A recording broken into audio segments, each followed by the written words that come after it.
Olá, boa noite. Jesus,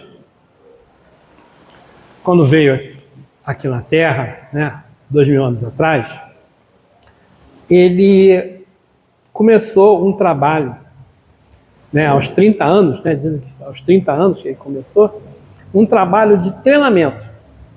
Ele escolheu 12 discípulos, que seriam os apóstolos, e aí, com esses discípulos, ele começou a fazer um treinamento com eles, preparando para o momento que ele fosse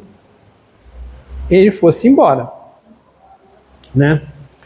Então, nesses treinamentos, ele já havia enviado os 12 discípulos em missão, para sair, para pregar, para fazer curas e tal, e ele delegava o poder dele para os discípulos nessas ocasiões. E aí eles começaram a andar, ele treinava fazendo, ele treinava com exemplo e ele ia fazendo, ia treinando os discípulos. E ele andava ali pelaquela região de Israel. Aí, em certo momento,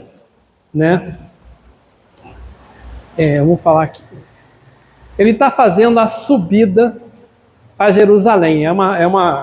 É a quarta parte do Evangelho de Lucas.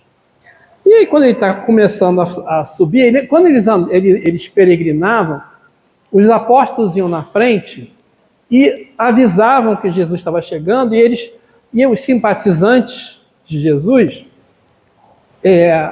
preparavam acomodação para eles, tanto para os discípulos quanto para Jesus.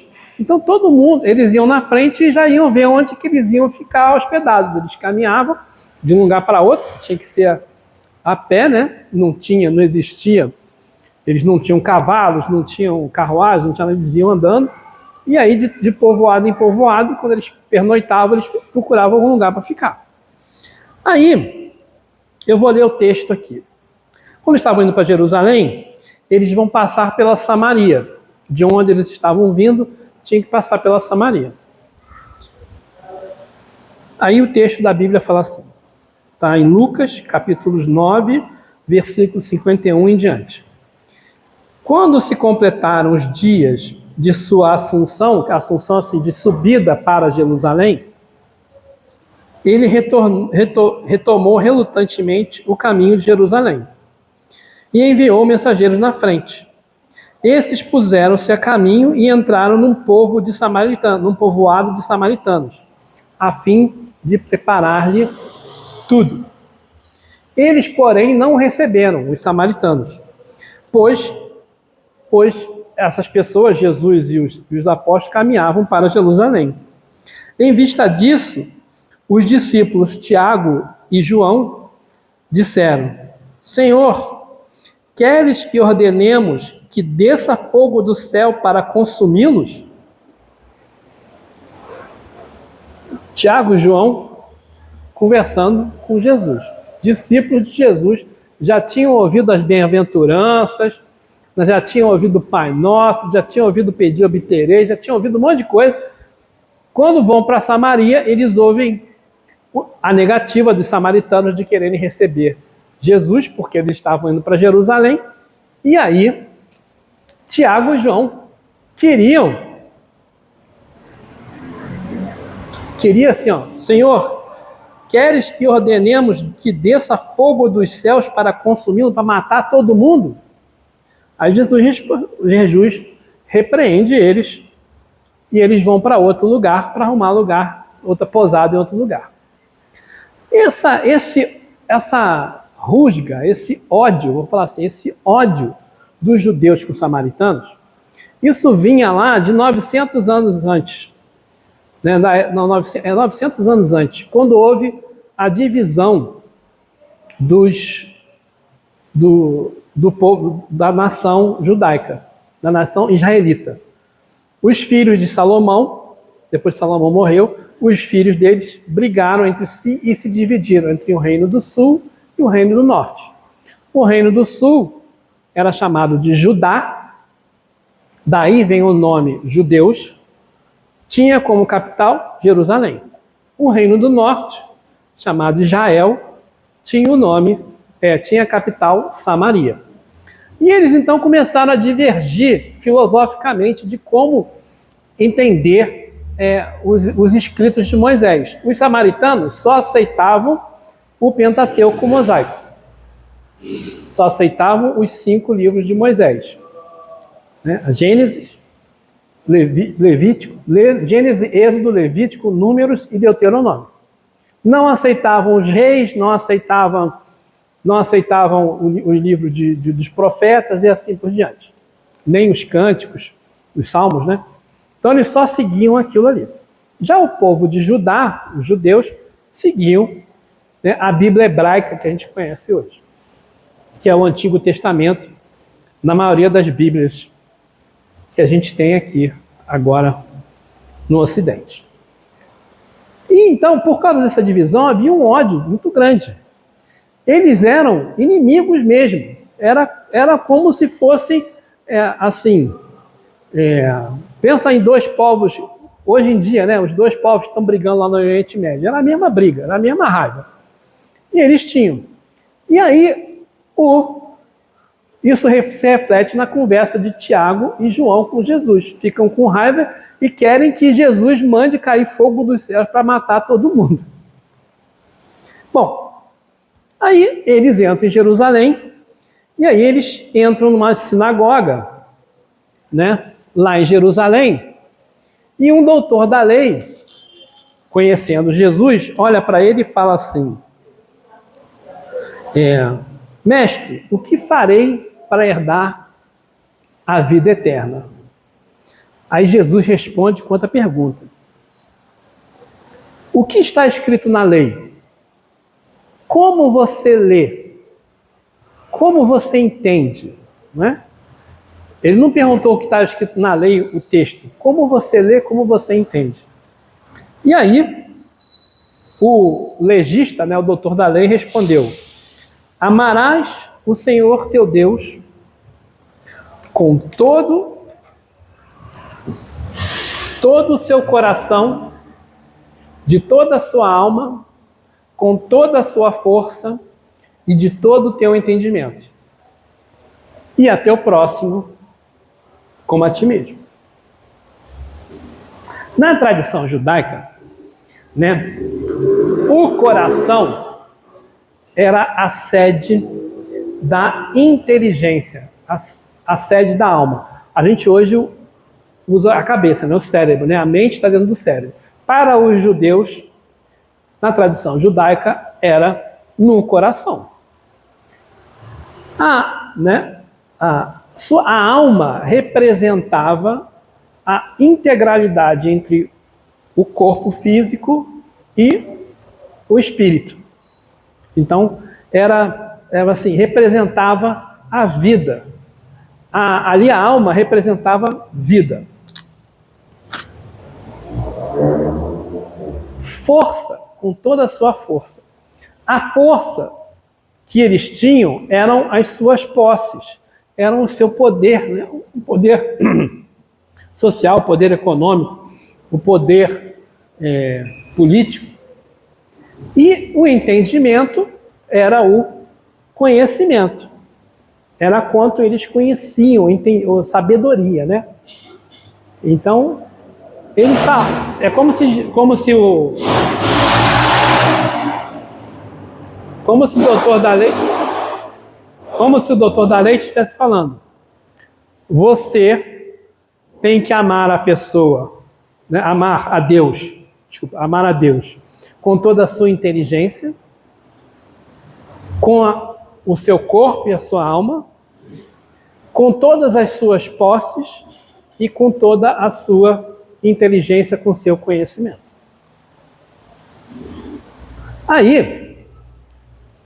E aí ele acrescenta: e ao próximo como a ti mesmo, porque Jesus é que falava, né? Amar a Deus sobre todas as coisas e ao próximo como a ti mesmo. Aí se resume toda a lei e os profetas. Aí O doutor da lei, malandrão, pergunta para ele: quem é o meu próximo? Bom, aí Jesus vai contar a parábola do bom samaritano. Eu coloquei o texto aqui, espero que não seja muito chato, mas o texto está assim. Jesus retomou: um homem descia de Jerusalém a Jericó. Descia de Jerusalém a Jericó. E caiu no meio de assaltantes, que após havê-lo despojado e espancado, foram-se, deixando-o semi-morto. Então o homem descia. Casualmente, descia por esse caminho um sacerdote, que o viu e passou adiante. Igualmente um levita, atravessando o lugar, viu o homem semi-morto e foi embora. Certo samaritano, em viagem, chegou junto dele e viu, e moveu-se de compaixão. Aproximou-se, cuidou de suas chagas, derramando óleo e vinho, e depois colocou-o em seu próprio animal, conduziu-o à hospedaria e dispensou-lhe cuidados. No dia seguinte, tirou 2 denários e deu ao hospedeiro, dizendo: cuida dele, e o que gastares a mais, em meu regresso te pagarei. Bom, a primeira coisa que a gente viu ali é assim, né? O homem descia de Jerusalém para Jericó. Por que descia? Porque Jericó está abaixo do nível do mar, 250 metros. E Jerusalém está acima do nível do mar, 750 metros. Então existia uma diferença de altitude de 1 quilômetro entre um e outro. E a estrada era uma descida para quem ia de Jerusalém para Jericó.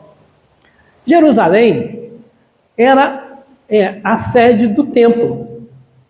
Era onde ficava o templo judeu. E era também a sede do monoteísmo naquela região. Porque os judeus estavam ali cercados de pessoas politeístas, os gregos, os romanos, né? Aquela Decápolis que aparece na Bíblia eram cidades gregas, de cultura grega. E os romanos, que eram os dominadores, né? Então eles viviam ali cercados de outros povos que tinham vários deuses. Então só os judeus acreditavam em um Deus só. Aquilo ali era... Então Jerusalém era a sede do monoteísmo. Era a cidade santa do judaísmo. Ficava lá em cima. Jericó era um oásis. Era o maior, um dos maiores oásis, não posso falar que é o maior, porque eu não tenho certeza, mas é um dos maiores oásis daquela região. E era também um ponto, ele ficava na beira de um lago, e ele também era um ponto de comércio muito forte. E ali tinham palácios, né? Era onde as pessoas iam para se divertir, era onde as pessoas iam para fazer algumas coisas que eles não podiam fazer em Jerusalém. Então, Jerusalém simbolizava um lugar de vibrações elevadas. Simbolizava a espiritualidade. E Jericó simbolizava a vida material, né? O comércio, os prazeres do corpo. Então, Jericó estava aqui.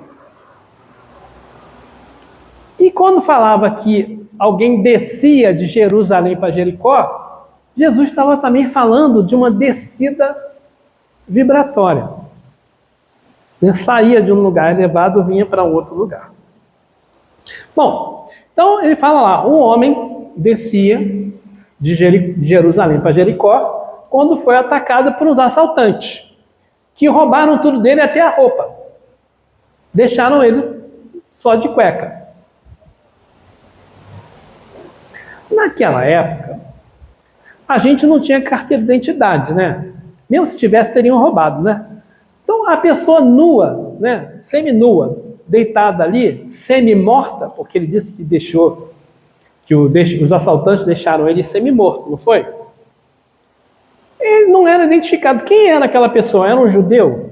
Era um samaritano? Era um grego? Era um romano? Era rico? Era pobre? Era poderoso? Ninguém sabia quem era. E ele está semi-morto, está lá calado, caído no chão.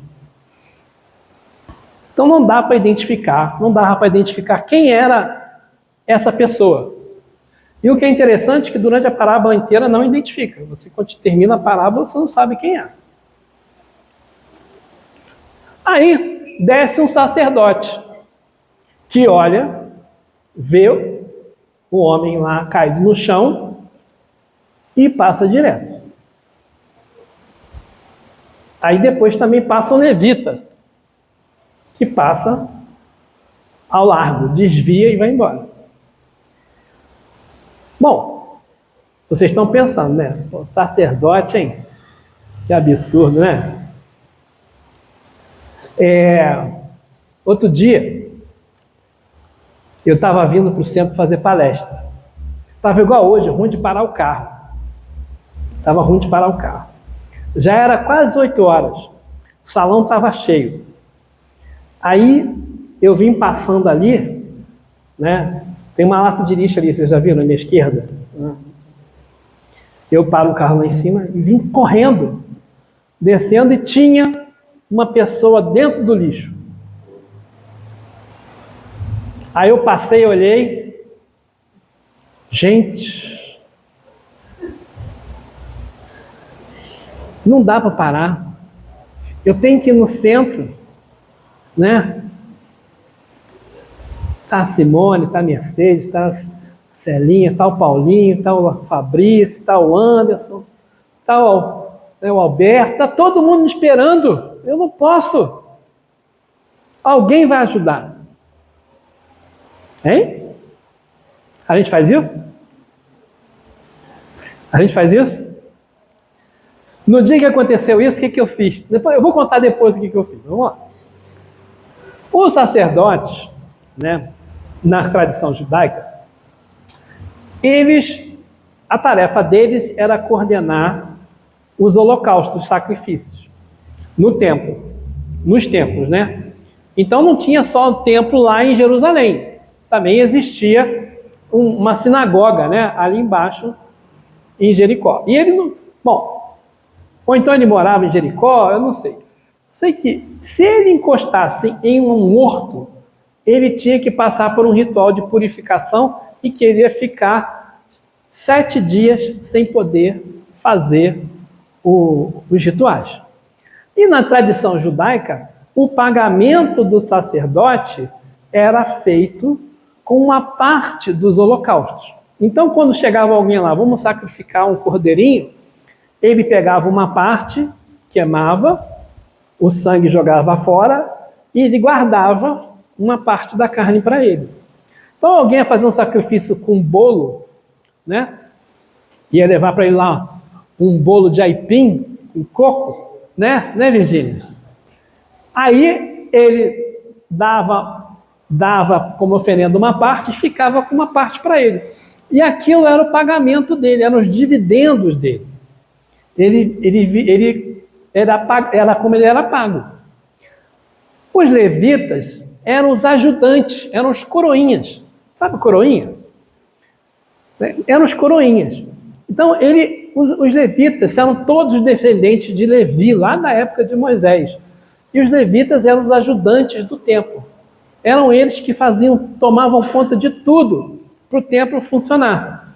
Então, eram eles que selecionavam, por exemplo, os animais que poderiam ser levados para o templo para ser oferecido. Eram eles que selecionavam que tipo de bolo de aipim que podia entrar, que não podia, se o bolo estava bom, se não estava. E eles também recebiam um pagamento da mesma maneira. E se eles encostassem em alguém morto, também ficariam 7 dias sem trabalhar. Se não trabalha, não come. E aí, se fosse vocês, vendo uma pessoa que vocês não sabem quem é, achando que está morto, vocês iam parar para ajudar? Bom, aí veio passando um samaritano. O interessante é que é o seguinte, olha. Certo samaritano, em viagem, porém, chegou junto dele. O samaritano não estava nem descendo nem subindo, você não sabe. O samaritano estava passando. Olhou para ele e se encheu de compaixão. O inimigo, o herege, aquele que fica, que não deixou Jesus, não acolheu Jesus. Os apóstolos estavam assistindo esse papo, né? Então, na hora que ele fala do samaritano, eu imagino Tiago e João, né? E se escondeu atrás da cadeira, né? Veio o samaritano, se encheu de compaixão. Ele estava a trabalho. Por que ele estava a trabalho? Porque ele estava carregando com ele óleo e vinho. Ele estava com uma montaria. Aqui parece que é um burrico, né? Ele estava a trabalho. Ele estava indo para algum lugar fazer alguma coisa. E aí ele parou. Ele olhou para aquela pessoa e começou a cuidar dela. Olhou com amor. E depois, porque não interessava para ele quem era aquela alma. Lembra que a alma representa corpo, espírito? Não interessava para ele quem era, né? E ele usou o seu entendimento para ajudar ele. O que foi o entendimento dele? O que era o entendimento? Ele sabia que vinho tem características, propriedades antissépticas. Usou vinho para limpar a ferida. E o azeite tem propriedades anti-inflamatórias. Ele usou o azeite para tratar também as feridas. Então, o que ele fez? Ele usou a força dele, que era o poder, né, as posses dele, com o conhecimento dele, com o amor dele, com a alma, para ajudar aquela criatura no caminho. E outra coisa interessante é que o azeite, por que eles carregavam o azeite, o óleo? Não era para botar no arroz, não. Não era para botar na salada.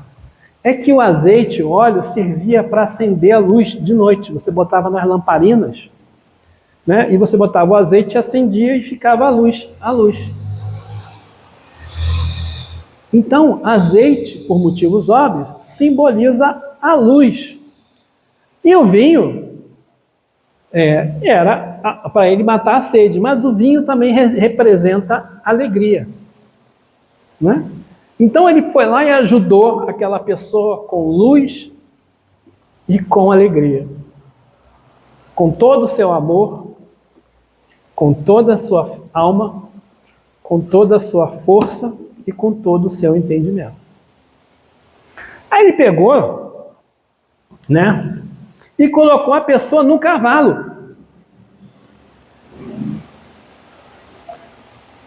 Ele botou a pessoa no cavalo e veio e desceu em direção a Jericó, imagino, e parou numa pousada.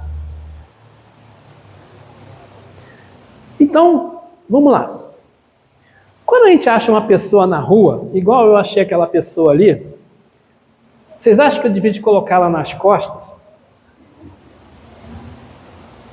Ou era melhor dar um jeito dele ser ajudado? Eu vim aqui no centro, né, falei com, não me lembro quem está, faz muito tempo isso, faz alguns anos. Falei com alguém que estava aqui embaixo e essa pessoa foi lá e ajudou lá. Eu não sei se foi a Isabela, não foi a Isabela não, né? Foi alguém que daqui da assistência social que foi lá e foi ajudar a pessoa e depois me falou que essa pessoa fica no lixo Todo mundo conhece ele que fica no lixo. Eu levei um susto. Você para ajudar alguém, você não precisa carregar a pessoa nas suas costas. Quem que vai mais longe e mais rápido? A pessoa que está carregando alguém nas costas ou aquela ou ele colocando em cima do cavalo? Né? Olha só, ele colocou em cima do cavalo e levou para a pousada. Aí ele passou a noite tomando conta da pessoa. Aí de manhã ele acordou, né? Então assim, ele cuidou das feridas, transportou, deu proteção e conforto na pousada, né? Vai ficar na pousada, não largou na rua, deu conforto. Deu atenção durante a noite. E aí, de manhã cedo, ele chegou para o homem da pousada e falou: olha, cuida dele. No dia seguinte, tirou 2 denários e deu-lhe ao hospedeiro, dizendo: cuida dele, e o que gastares a mais, no meu regresso pagarei. Ele terceiriza a ajuda. Né? Eu estou vendo a Carla ali sentada, né?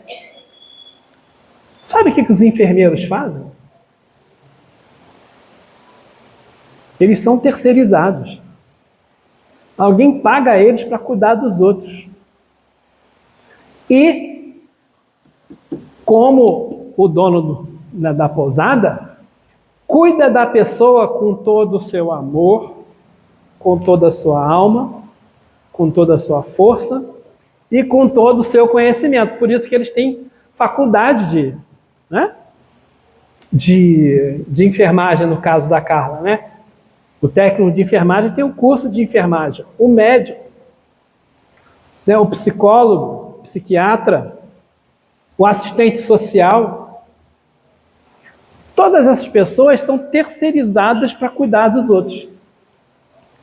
E nem por isso o trabalho delas é menos importante do que o do bom samaritano.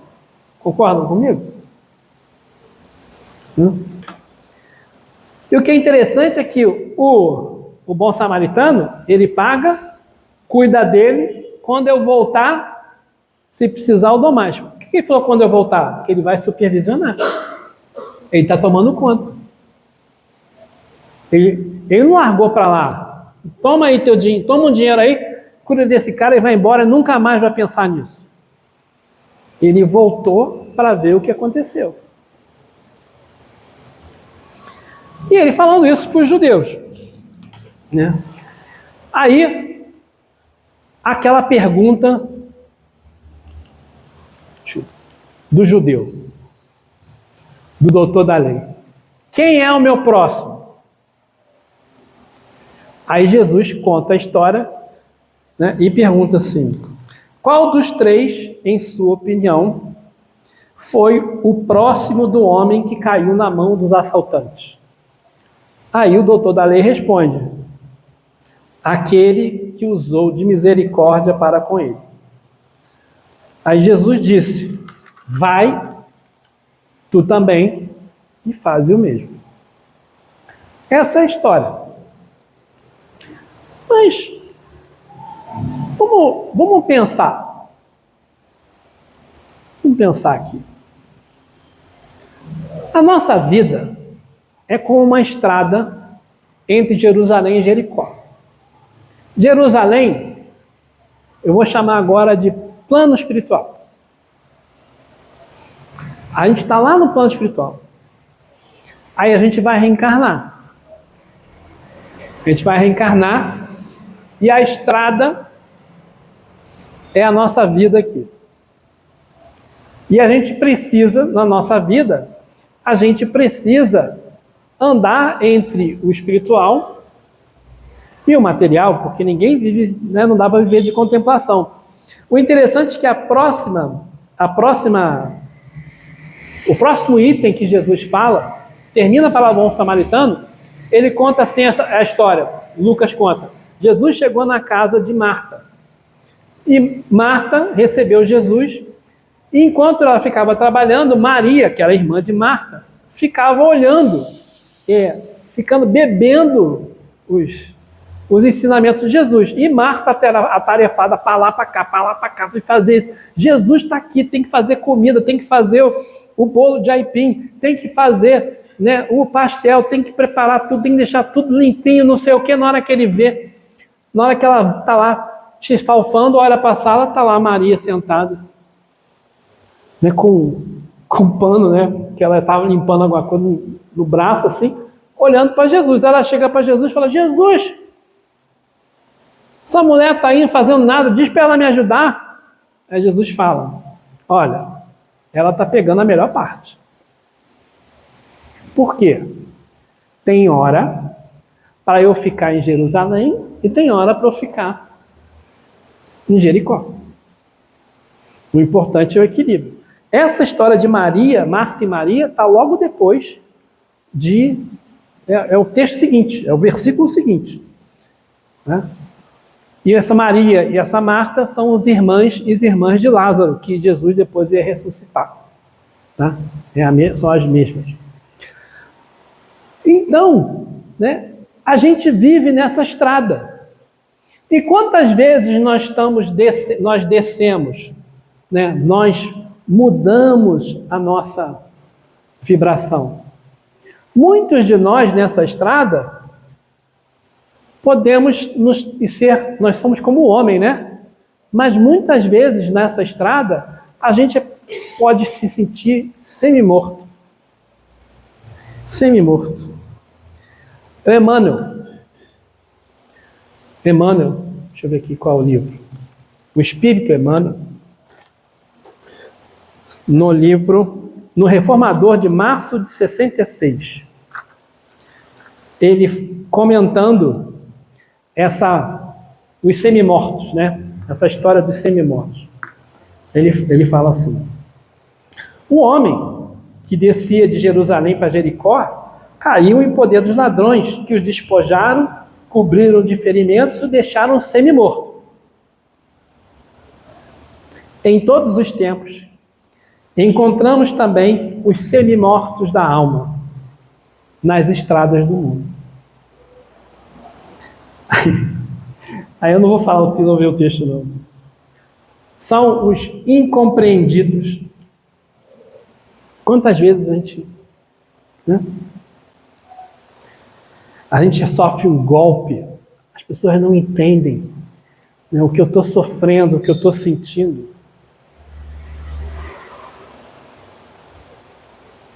Quantas vezes a gente não é compreendido? Você chega, você só quer um abraço, mas a pessoa não te entende. Quantas vezes a gente fica desorientado? O Emmanuel fala desorientado pelo ateísmo. Eu te digo, desorientado pelas informações materiais do mundo. Quais são essas informações? Quantas informações nós temos que deixam desorientado? O que é certo, o que é errado? O que é bom, o que é ruim? Né? Eu vi lá na internet que tem um médico que falou que eu tenho que arrancar as unhas todas do pé, que vai ser bom para mim. Né? Vai acabar com a minha diabetes. Aí o outro fala: não, você está louco, você tem que tomar um remédio tal. Aí o outro vai e fala: não, eu tenho que parar de comer ovo. Tu não sabe o que tu faz. Ou tu tem que comer ovo. Né? Aí não pode comer ovo, mas só pode comer a parte branca. Então a gente tem, né, se a gente não tiver uma base profunda, uma base moral, uma autoconfiança, a gente se perde. Solitários, os semi-mortos aqui são solitários, a pessoa que não tem nada, a pessoa vive sozinha. Eu estava lendo o livro, estou lendo o livro, é um policial, o nome do livro. E aí o detetive está lá atrás, o livro de detetive, na verdade, está atrás de um músico nos Estados Unidos, um músico mexicano, que toca aqueles violões lá, que tem outro nome, aqui não chama violão não. Eu não lembro o nome daquilo. Aí foi visitar o cara, e o cara mora sozinho num cortiço. E aí ele fala, nossa, mostra a solidão típica dos músicos. Eu fiquei pensando, realmente, né? A vida de músico, a vida do artista é uma vida complicada. Porque ele tem sucesso, né? Ele está na crista da onda, quando acaba o sucesso, e aí? Quantos artistas nós vemos por aí? Né? Então a gente precisa apoiar a arte. Mas o pessoal fica metendo malho aí, dizendo que os artistas são tudo financiado pelo governo, que não sei o quê, que é um absurdo. A gente tem que financiar um artista mesmo.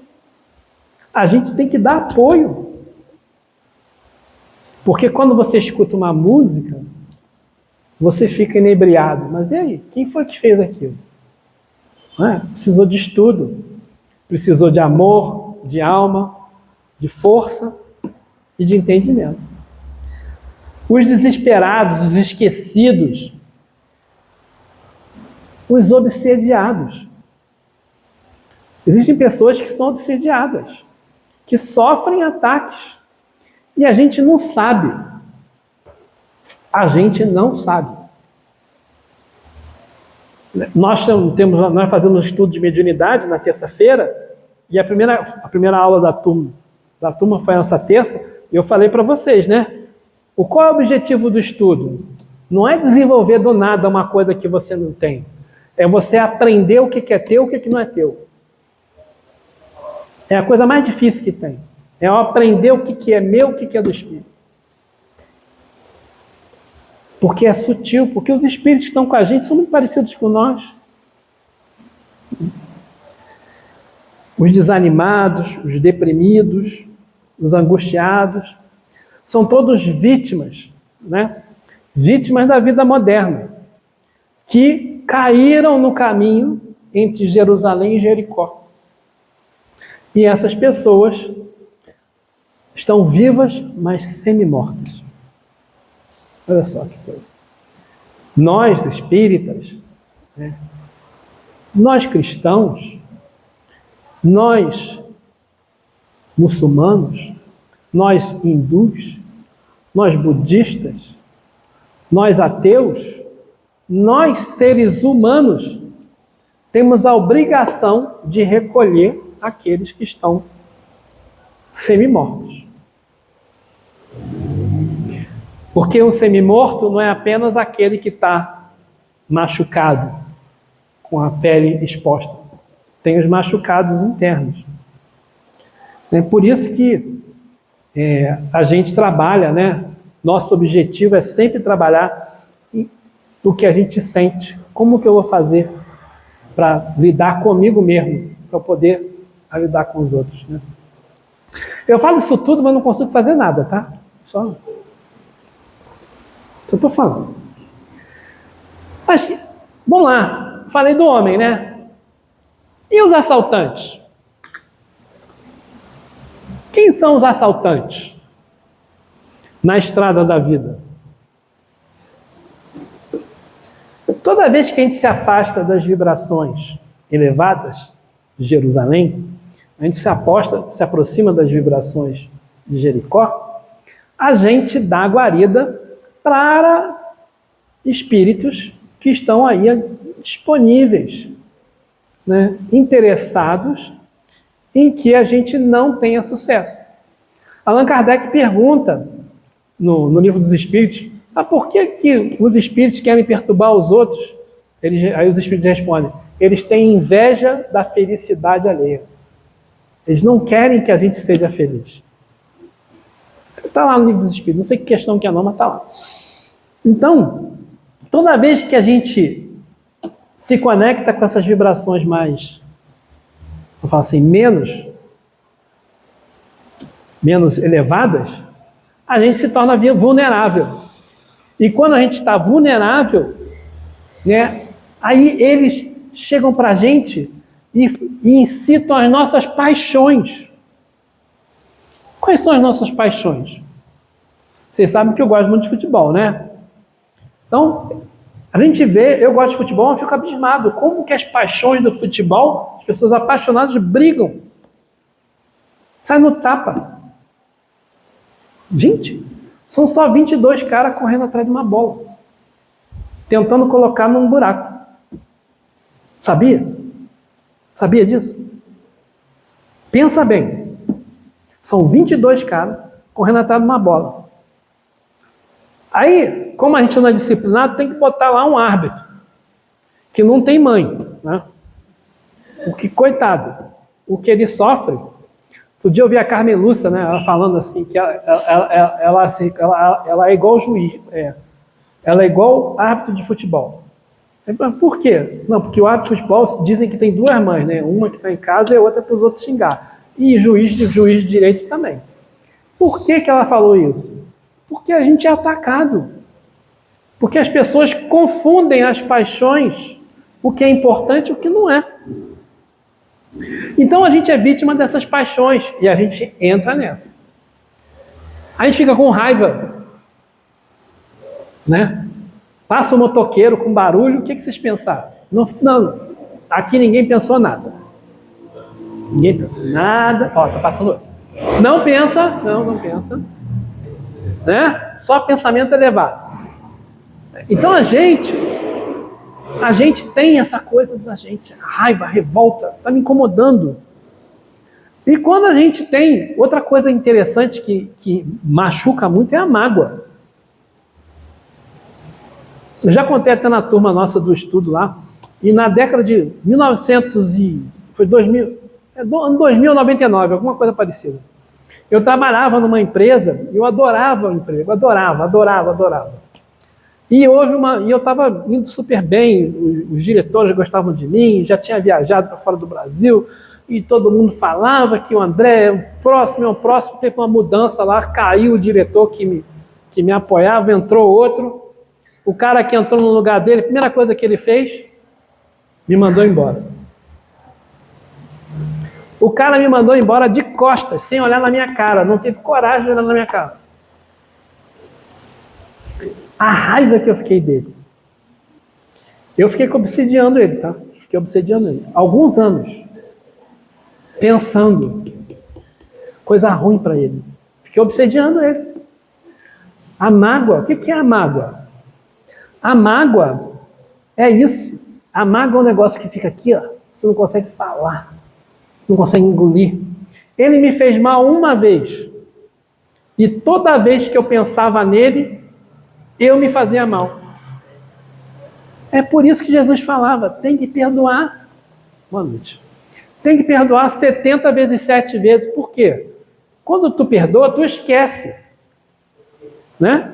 Aí quando você se lembrar daquilo, você não tem mais aquela mágoa. Né? Então a gente não pode guardar mágoa. Que traz doença. A mágoa traz doença, sabia? A mágoa traz doença. E obsessão. A mágoa traz obsessão. Eu fico com tanta raiva, ela está com coisa no ouvido que ela não quer nem me ouvir. Tampão no ouvido. Revolta. Isso é uma coisa muito interessante. Às vezes eu acho que sou repetido, porque eu conto as mesmas histórias várias vezes, né? Mas o Haroldo Dutra conta numa das histórias dele lá. Ele é juiz de direito, ele estava julgando um caso de assassinato. Aí terminou lá o julgamento e tal. Aí a mãe da vítima, virou para ele: o senhor acha que o senhor fez justiça? O que era a justiça que ela queria? Aí o Haroldo responde: não fiz. Que a justiça seria feita se eu conseguisse devolver a vida para o seu filho. Não dá para fazer justiça. O que eu fiz foi, eu analisei um processo legal, analisei o que a defesa falou, o que a acusação falou, e, baseado na lei, no Código Penal brasileiro, eu dei uma sentença. Agora, quem vai julgar, quem vai dar a justiça para o verdugo, vai ser Deus, não sou eu. Mas a gente quer justiça. A gente quer justiça. Né? Lá no Antigo Testamento tem lá assim, o homem justo. O que é um homem justo? É o ímpio e o justo. E a gente já associa logo o justo àquele que faz a vingança. A gente vê um filme, né? Vai ver na televisão, aí vê um filme lá. Aí o cara que... Eu vou falar um negócio aqui, vocês vão rir, né? Metade não vai entender. Charles Bronson, você lembra do Charles Bronson? Desejo de matar. Aí, como é que era a história? Ele era um ex-policial, estava quietinho lá, mataram a filha dele, ele pega um revólver, se vinga e mata todo mundo. O filme acaba porque não tem mais ator. Só sobrou ele. Então, e a gente vibra. Ele é o herói. Por quê? É o vingador, a gente quer isso.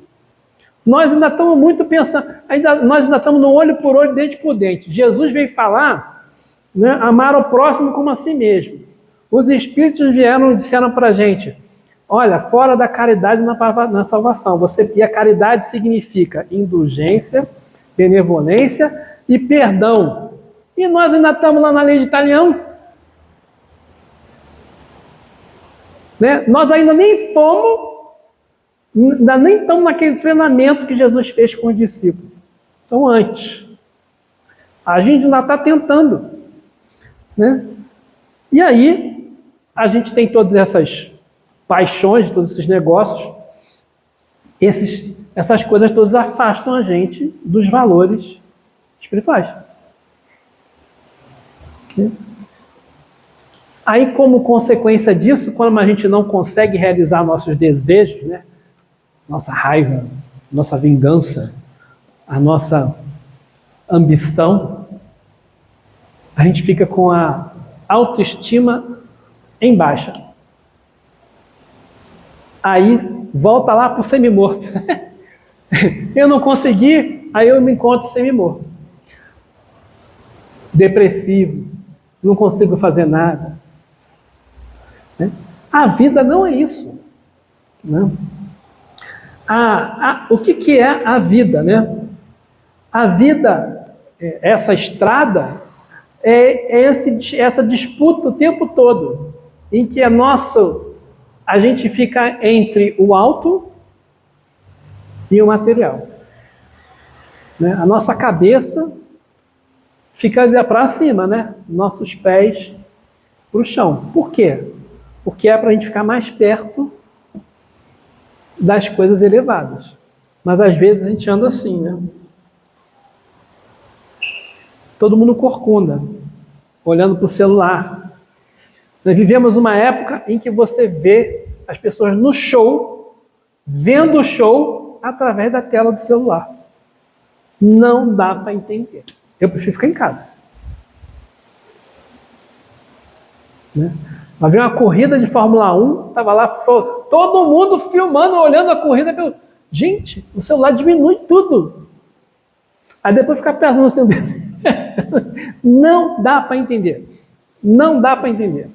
Vamos para a praia, aí quer tirar foto. Gente, não tira foto. Olha para o mar, sente o cheiro, ouve o barulho. Né? Vamos pensar, quem sabe a gente até consegue escutar os espíritos, né, da natureza que estão ali com a gente. Vamos para o bosque, vamos subir o açu. Aí sobe bufando, né, olhando para o chão para não tropeçar, chega lá em cima, pega o celular e fotografa. Hoje eu fui caminhar, tinha uma menina correndo, correndo com o celular na mão. Eu falei, cara, ela vai tropeçar. Né? Gente, me explica isso. Me explica isso. Né? Por quê? Nós não estamos no caminho entre Jerusalém e Jericó. Parece que a gente está lá em Jericó, a gente nem sabe que tem Jerusalém. Aquele chato lá, que fica lá no centro, que fica lá na igreja. Aqueles chatos que são os filósofos, né? Quem quer saber quais são os problemas, né, do ser, do destino e da dor? Né? Quem sou eu? De onde eu vim, para onde vou? Por que eu sofro? 3 pensamentos, 3 questões importantíssimas, filosóficas, que a maioria das pessoas não está nem aí. De onde eu vim? Da barriga da minha mãe ou da cegonha, ou do pé de feijão. Para onde que eu vou? Para debaixo da terra. Com esse tipo de pensamento, não dá. Não dá nem para falar o que Jesus falava. Tem que ser lá igual Moisés falava mesmo. Não pode conversar com os espíritos. Não pode isso, não pode aquilo, não pode aquilo outro. Por quê? A gente não entende ainda. Nós temos livre-arbítrio, mas a gente não sabe usar. Né? Então, nós que já entendemos alguma coisa, que a gente já está nessa estrada há bastante tempo, tentando sair de Jericó, assim, você viu, as pessoas estavam descendo, né? E o samaritano não estava, você não sabe o que estava descendo ou subindo, ele estava passando, né? Porque para ele devia de passear ali com vigilante. Ele era vigilante. Né? O samaritano, ele não era... um samaritano, um bom samaritano é sobre o quê? Sobre caridade. Não. Não é sobre caridade. É sobre vigilância. É sobre amorosidade. É sobre entendimento. Né? É sobre saber viver. É sobre se desligar das coisas do mundo.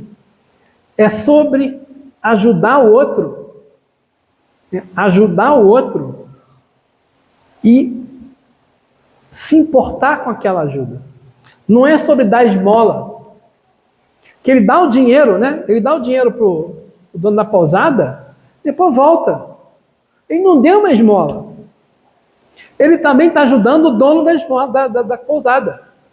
Eu vou voltar, hein? Vou tomar conta. Então, o samaritano ali, né, ele não representa só a misericórdia. Só se você pensar que ele representa a misericórdia divina. Porque a misericórdia divina está sempre pronta para ajudar a gente. Toda vez que a gente se encontra semi-morto,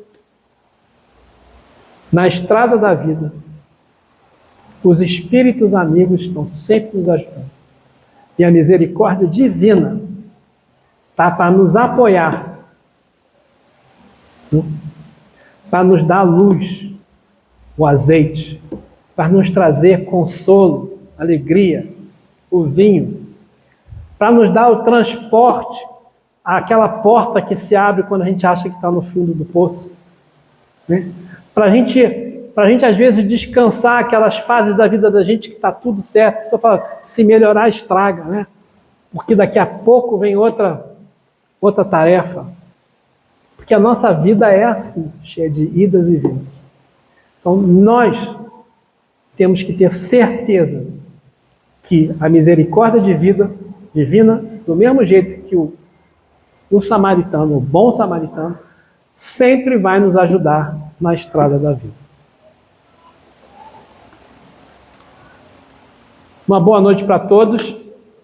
Tem uma propagandinha ali, né? Vocês sabem que eu faço um estudo nas segundas-feiras do Evangelho. Inclusive esse estudo aqui eu fiz numa dessas segunda-feiras. Quem quiser me acompanhar lá no YouTube, eu vou deixar aqui um pouquinho aquele QR Code, clica nele, que já vai direto lá para a minha página, se inscreve, dá like em tudo. Eu não ganho nada com isso, tá? Eu só quero divulgar. Tá bom? Se vocês gostarem, tá bom? Muito obrigado a todos. Boa noite.